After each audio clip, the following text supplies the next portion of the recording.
आज हम स्टडी करेंगे हुक्स लॉ। हुक्स लॉ बहुत इंपॉर्टेंट है। आप जैसे ही बीटेक में जाओगे, सिविल इंजीनियरिंग सिलेक्ट करोगे तो वहां पे बहुत अच्छे तरीके से डिफाइन किया जाएगा हुक्स लॉ। हालांकि यहाँ पे भी हमें पढ़ना है हुक्स लॉ क्या है। तो हुक्स लॉ का ये कहना था, हम स्ट्रेस और स्ट्रेन दो वर्ड समझ करके आ गए। एक होता है स्ट्रेस, ये समझ गए है ना आप, स्ट्रेस, और एक होता है स्ट्रेन, ये दो पढ़ के आके आए आप, ठीक है।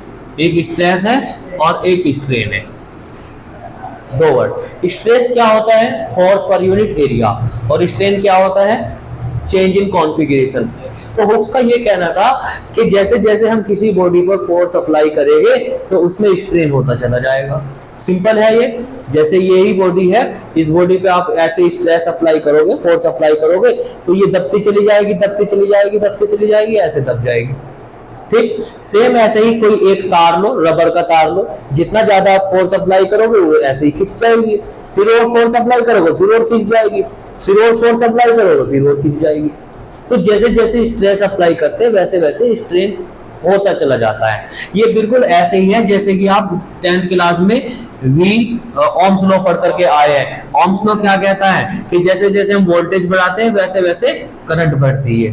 बिल्कुल सेम ऐसे ही है। अगर मैंने स्ट्रेस इतना अप्लाई किया तो स्ट्रेन इतना हो जाएगा, फिर मैंने स्ट्रेस को और बढ़ा दिया तो स्ट्रेन भी बढ़ करके इतना हो गया। देखो बिल्कुल उतना ही बढ़ रहा है जितना कि स्ट्रेस बढ़ रहा है। सेम रेशो में स्ट्रेन बढ़ता है। ऐसा नहीं है कि हमने स्ट्रेन को इतना रखा, स्ट्रेस को इतना रखा और अगली बार में स्ट्रेन इतना हो जाएगा, नहीं ऐसा नहीं है, बिल्कुल सेम रेशो में चलेगा।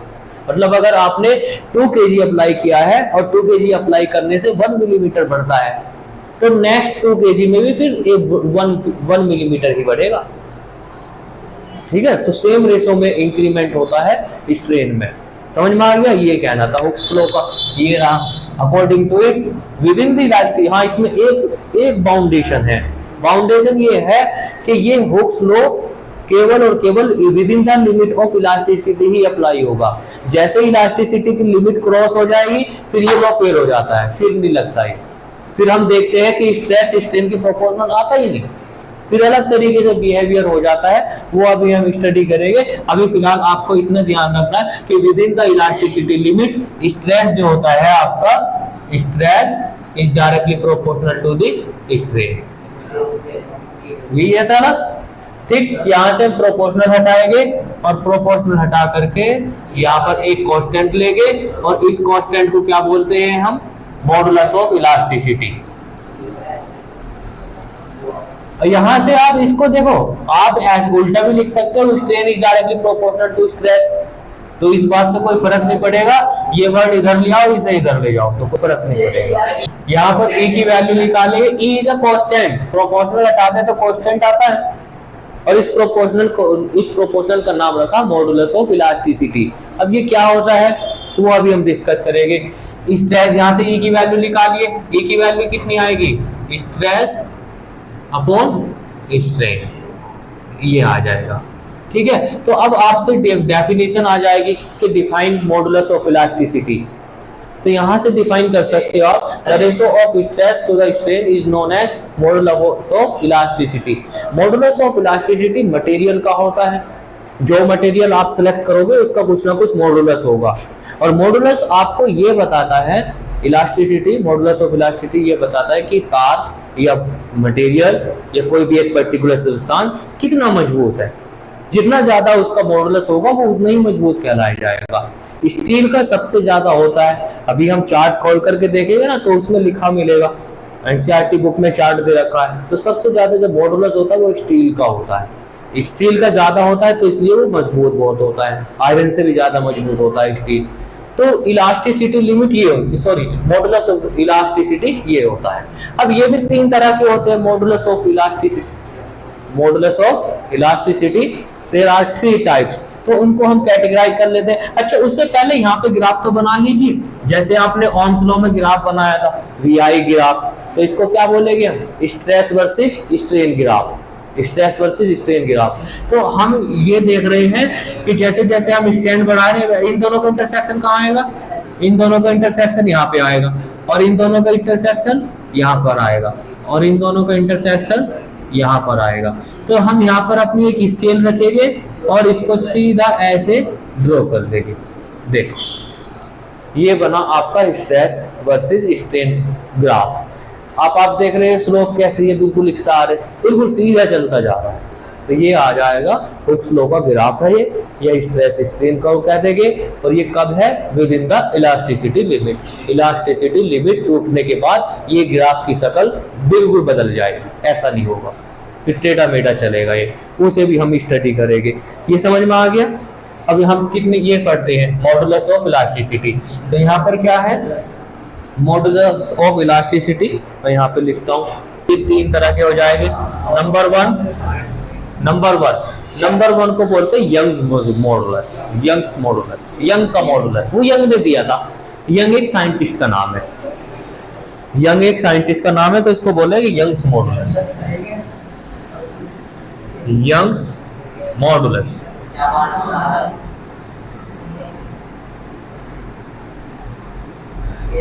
और एक का नाम है बच्चों बल्क मॉडुलस।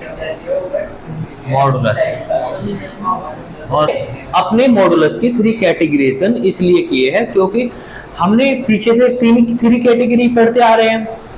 आपने पढ़ा स्ट्रेस 3 टाइप्स का, फिर स्ट्रेन 3 टाइप्स का, फोर्स एक्ट करने के तरीके 3 है हमारे पास। तो 3 ही हमारे पास मॉडुलस बनेंगे। एक तो ये बनेगा कि मान लीजिए अगर हमने अपने एक वायर ली, ये वायर है, ठीक है, और इस पे फोर्स अप्लाई करते हैं हम along the direction of length नीचे की तरफ है, तो हमने इस पे फोर्स अप्लाई किया नीचे की तरफ, तो कौन सा स्ट्रेन बोलते हैं इसे? बोलो कौन सा स्ट्रेन बोलते हैं इसे? लॉन्गिट्यूडनल। तो अगर हम लॉन्गिट्यूडनल, यहाँ पे देखो कौन है, ये स्ट्रेस अपॉन स्ट्रेन, तो कौन सा स्ट्रेस लेना है यहाँ पर? Longitudinal stress. तो यहाँ लिखेंगे हम लॉन्गिट्यूडनल स्ट्रेस, हाँ ऊपर लिखेंगे हम लॉन्गिट्यूडनल स्ट्रेस अपॉन, नीचे क्या आ जाएगा?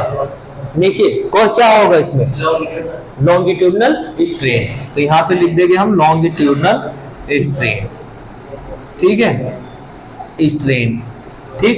पर इसका नोटेशन हमने बनाया वाई, इधर सुनिए वाई, क्योंकि यंग्स ने इस पे मेहनत की है तो इसका नोटेशन बनाया हमने वाई, इसको हम वाई से डिनोटेट करते हैं। अब यहाँ से लॉन्गिट्यूडनल स्ट्रेस कितना होता है हमारा? एफ अपॉन ए, पीछे स्टडी करके आए हैं। और स्ट्रेन कितना होता है हमारा? डेल्टा एल अपॉन में एल। तो इसे सोल्व कर लेंगे हम। सोल्व जैसे इसको हम करेंगे तो ये लिखा जाएगा F upon A into L upon delta L. तो ये क्या आ जाएगा हमारा? लॉन्गिट्यूडनल यंग्स मॉडुलस का फॉर्मूला बन करके हमारे पास आ जाएगा। F upon A force upon area. अब इस वाले पे आ जाइए बच्चों, बल्क मॉडुलस का जो नोटेशन है, बल्क मॉडुलस का नोटेशन कैपिटल बी है, capital B for modulus. NCERT ने बी यूज किया है, बाकी अदर रेफरेंस बुक ने के भी यूज कर रखा है। तो हम एनसीईआरटी के अकॉर्डिंग पढ़ रहे हैं तो बी लिख लिया मैंने, कैपिटल बी बल्क मॉडुलस। अब ये देखिए कैपिटल बी यानी कि बल्क मॉडुलस क्या होता है? आपने याद करो इस वाले फोर्स को, ये एक बैलून लिया और इस बैलून में हमने हवा भरी, तो ये क्या करता था ये बताओ? ये इसके वॉल्यूम को चेंज कर देता था। तो इस तरह का जो मॉडुलस होगा, यानी कि जो वॉल्यूम को चेंज करने की बात आएगी तब जो मॉडुलस यूज होगा वो आपका बल्क मॉडुलस होगा। तो यहाँ पर फॉर्मूला इसका क्या बन जाएगा बल्क मॉडुलस का? Modulus is equal to stress, लेकिन कौन सा स्ट्रेस? Volumetric stress. तो यहाँ लिखेंगे वॉल्यूमेट्रिक स्ट्रेस अपॉन, बोलो वॉल्यूमेट्रिक स्ट्रेन। और वॉल्यूमेट्रिक स्ट्रेस कितना होता था? बिल्कुल सेम एफ अपॉन ए, यही होता था F upon A upon volumetric strain का फॉर्मूला क्या है? Delta V upon B. इसको सोल्व करेंगे हम तो ये कितना आ जाएगा? F upon A. और देखो भाई बच्चों सुनो, F upon A basically area है और सॉरी प्रेशर है, तो इस केसेस में हम एफ अपॉन ए को यहाँ पर पी भी लिख सकते हैं, because F upon A is known as pressure. तो यहाँ पर हम ये लिख देंगे, हमारा हो जाएगा डेल्टा वी अपॉन में वी। अब यहाँ पे माइनस साइन यूज करते हैं। अब ये माइनस साइन क्यों यूज किया? ओ सॉरी, ये आ जाएगा v अपॉन डेल्टा वी, ये आएगा। अब यहाँ पर हमने माइनस साइन यूज किया। माइनस साइन क्यों यूज किया है? माइनस साइन इसलिए यूज किया है कि जैसे जैसे हम प्रेशर को इंक्रीज करेंगे तो वॉल्यूम का क्या होगा? प्रेशर इंक्रीज करेंगे तो वॉल्यूम का क्या होगा? वॉल्यूम बढ़ जाएगा है। और बाहर से अगर प्रेशर को इंक्रीज करेंगे, अगर हम बाहर से प्रेशर को इंक्रीज करते हैं, इधर से प्रेशर को अगर हम इंक्रीज करते हैं तो वॉल्यूम जो है डिक्रीज हो जाएगा। तो इसलिए माइनस साइन यहाँ पर दिया जाता है कि जो वॉल्यूम होता है वो प्रेशर को इंक्रीज करने से वॉल्यूम डिक्रीज डायरेक्शन में जाता है। तो इसलिए हमने यहाँ पे माइनस साइन लिया है। On increasing the pressure volume will decrease. गेंद को दबाओ, ऐसे दबाओगे तो वॉल्यूम उसका कम हो जाएगा ना, और आप प्रेशर ऊपर से बढ़ा रहे हो,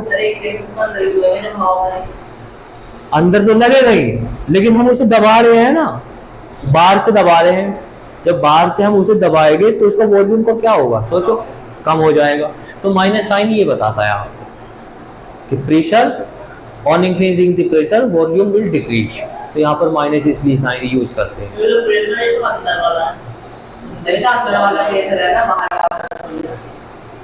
अंदर वाले प्रेशर में ये कह रहे हैं ना कि अंदर वाला भी प्रेशर लेना है।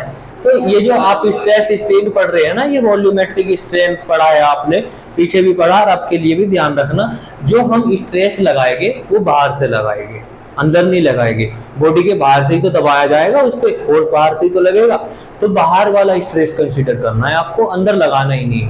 तो स्ट्रेस वही होता है जो बाहर से बॉडी पर अप्लाई करता है। तो इस पे हमने स्ट्रेस अप्लाई किया, मीन्स प्रेशर इंक्रीज किया हमने। तो जब हम इसको प्रेशर इंक्रीज करेंगे तो V हमारा जो होगा वो डिक्रीजिंग डायरेक्शन में होगा। तो इसलिए हमने यहाँ पर नेगेटिव साइन सेलेक्ट किया है। P हेयर, अब समझ में आ गया क्यों लिया है नेगेटिव साइन? ठीक है, बाहर से ही लेना है आपको स्ट्रेस, अंदर का इन्वॉल्व नहीं करना है। उस वाले पे आ जाइए, मॉडुलस ऑफ रिजिड। इसका भी बिल्कुल सेम फॉर्मूला आपको बनाना है, और इसका नोटेशन होता है ईटा। बच्चों इसे ईटा बोलते हैं, ईटा, इसे ध्यान रखना। क्या बोलेंगे इसे हम? ईटा, ईटा बोलेंगे। अब ईटा की डेफिनेशन बिल्कुल सेम ये रही। मॉडुलस की डेफिनेशन क्या है? Stress upon strain. लेकिन यहाँ पे कौन सा स्ट्रेन लेना है आपको? वो रख छोड़ भैया या बहन, जो भी तुझे करना वो कर। इधर देख, तुम स्ट्रेस लेना है। अब स्ट्रेस का फॉर्मूला बिल्कुल सेम रहता है, तो यहाँ पर लेना स्ट्रेस हमारा F अपॉन A रहेगा। और स्ट्रेन कौन सा लेना है इसमें? ये वाला है, इसको हम शेयर रिजिडिटी भी बोलते हैं, शेयरिंग। ऐसे ये स्ट्रेन कैसे मेजर करते थे इस वाले केसेस में? इस वाले केसेस में हम स्ट्रेस मेजर करते थे, किससे मेजर करते थे? एंगल से। ये शेयरिंग स्ट्रेन, और शेयरिंग स्ट्रेन को किससे लिखते हैं हम? थीटा से। तो ईटा का फॉर्मूला क्या बन गया यहाँ पे? F upon A into theta. और थीटा को हम थीटा सही तो है यार, नीचे आ जाएगा A। और थीटा बराबर आपने ये भी पढ़ा है, मान लीजिए अगर ये डिस्प्लेसमेंट कितना हुआ डेल्टा एक्स और ये कितना था एक्स, तो थीटा बराबर कितना लिखते थे आप? थीटा बराबर लिखते थे डेल्टा एक्स अपॉन एक्स।